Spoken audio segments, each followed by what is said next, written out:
Ó, o que sair, saiu, cara. Não tem... O mundo e a percepção do mundo. Muita gente acha que o mundo é grande e a percepção é um recorte. E aí a gente vai recortando os mundos a cada segundo.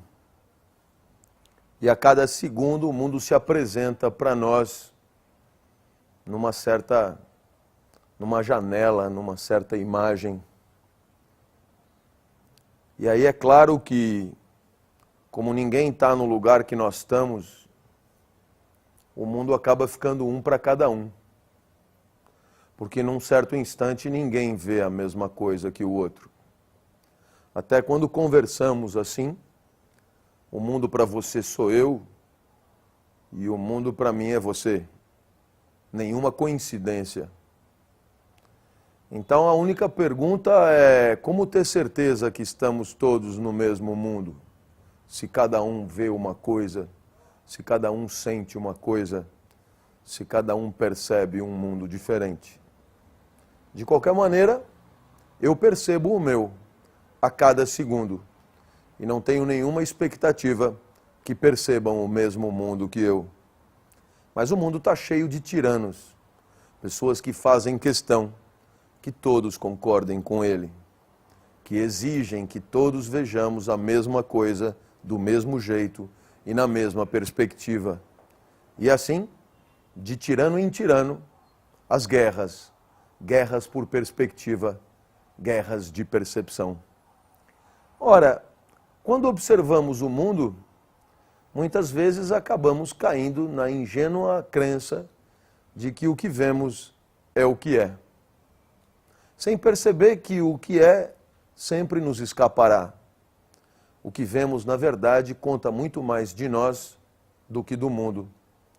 Basta pegar um microscópio e a mesa deixa de ser mesa. Na verdade, as coisas que aparecem diante de nós são muito mais vazio do que coisas. Os átomos em movimento são muito mais vazio que qualquer outra coisa.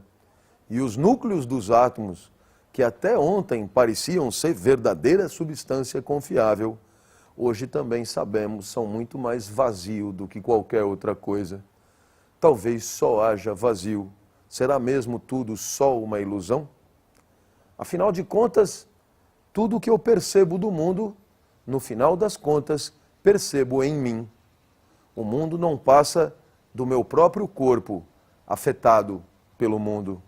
Assim, quando eu apalpo alguma coisa, o que eu sinto não é alguma coisa, mas a minha mão, apertada, constrangida pelo mundo apalpado.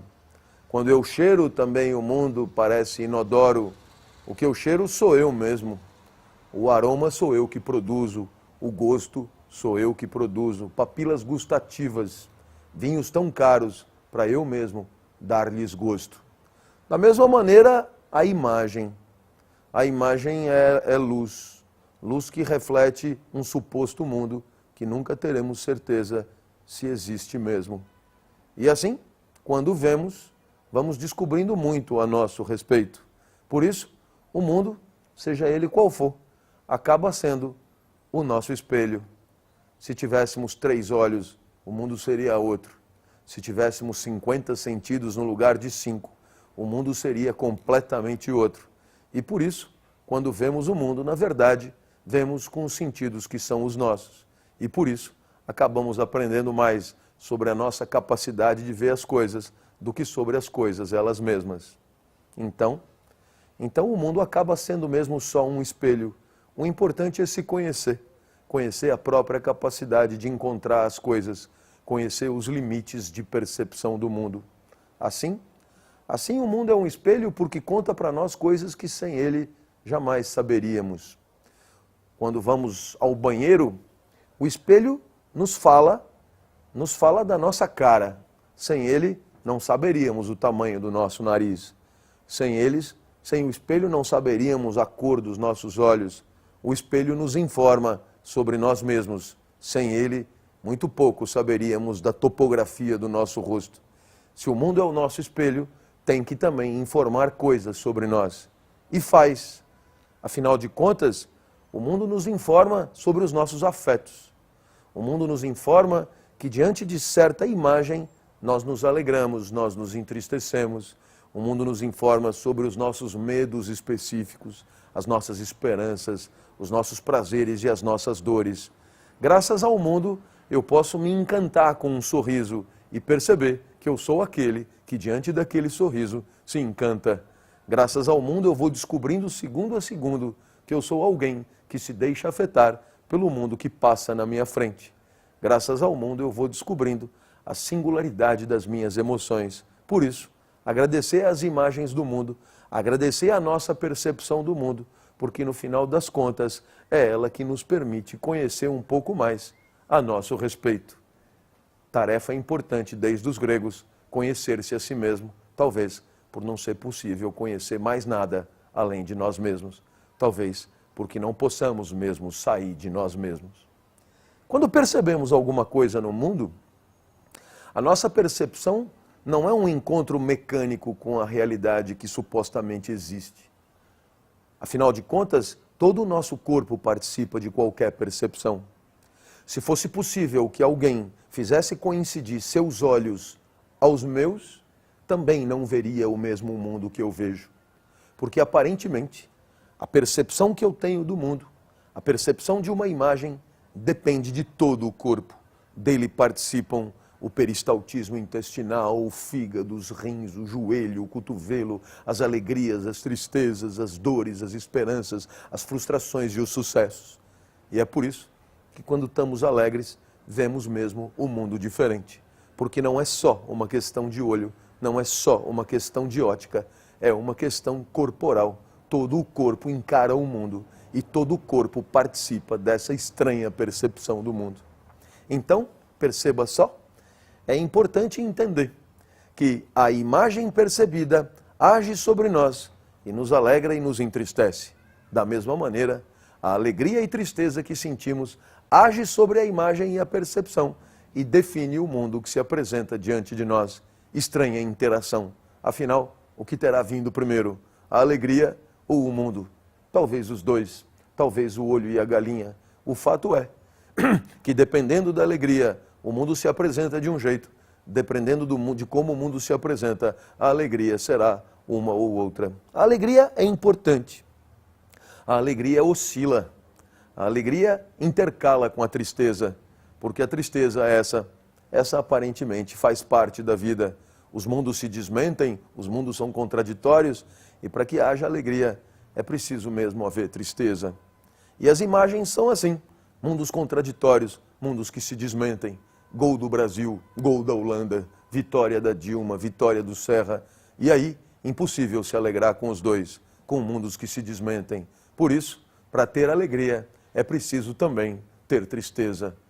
Um perdão à autoajuda que promete felicidade em infelicidade, alegria em alegria, como se banir a tristeza do mundo cabesse em 10, 20 ou 1.500 lições. Ora, essa percepção do mundo misturada com a nossa alegria, é claro, decorre da potência que é a nossa para perceber o mundo. Cada um de nós percebe as coisas, percebe as imagens diante de nós, a partir de uma certa energia vital, a partir de uma certa potência, a partir de uma certa libido, de um certo tesão pela vida. E é claro, a imagem faz oscilar o tesão pela vida faz oscilar a imagem. Os dois se interdependem, os dois dialeticamente se determinam. E assim, é claro, vamos vivendo, oscilando alegrias e tristezas e fazendo correr imagens num espetáculo perceptivo que não termina. Sempre pairará sobre nós a dúvida: haverá algum mundo que percebemos ou toda percepção não passa de um delírio? Questão de Berkeley, questão de Matrix, questão de todos nós. Será mesmo que o mundo é um delírio só nosso e as outras pessoas meros personagens do nosso delírio? Ou será que os outros deliram também, filmes aos quais nunca teremos acesso? O fato é que vamos delirando na nossa estrita singularidade, na ilha afetiva que é a nossa, porque ninguém sente o que sentimos, ninguém pensa o que pensamos. E mesmo quando damos causa à sensação do outro, mesmo quando damos causa ao orgasmo do outro, mesmo quando dentro do outro lhes produzimos os mais significativos prazeres, estes são 110% dos outros. Ilhas afetivas, espaços de percepção singular, filmes assistidos só por nós. E assim vamos. Felizmente, máquinas deixam registro. E os registros das máquinas também contam muito mais das máquinas do que do mundo registrado. Máquinas diferentes, registros diferentes, de mundos que não sabemos se existem. Um pouco diferente, um pouco igual aos sentidos. Máquinas deixam registro e permitem reviver um passado que não é mais, um passado que se torna presente, um passado que é presente, passado que é presente, passado presentificado. E assim vamos oscilando entre tempos que não são os nossos. Mas isso é coisa da alma, coisa do espírito, coisa só nossa. Porque no mundo só tem o instante. Na alma, a alma dura, a alma tem duração, a alma demora para passar, a alma passa rápido. O tempo da alma pouco ou nada tem a ver com o tempo do mundo, feliz ou infelizmente. O fato é que para nós o tempo dura, o tempo passa, o tempo vai rápido, o tempo vai devagar, dando bolacha para o tempo do mundo, que de segundo a segundo, na sua inexorabilidade, vai corroendo as coisas, destruindo os mortais e fazendo novas vidas acontecerem. E assim vamos, entre o passado e o futuro, oscilando em tempos que não são os nossos, quer por nostalgia, quer por esperança, fugindo de um instante que sabemos nos agride. Alguns ralham conosco. Por que não prestaríamos mais atenção no instante que é o nosso? Por que não daríamos mais conta das percepções do instante com os sentidos que são os nossos? Por que não daríamos mais importância para o presente? Somos vítimas de nós mesmos, suicidas em potencial, sempre a caminho da morte, esperando que a vida termine, porque ela parece demorar para terminar. Era isso.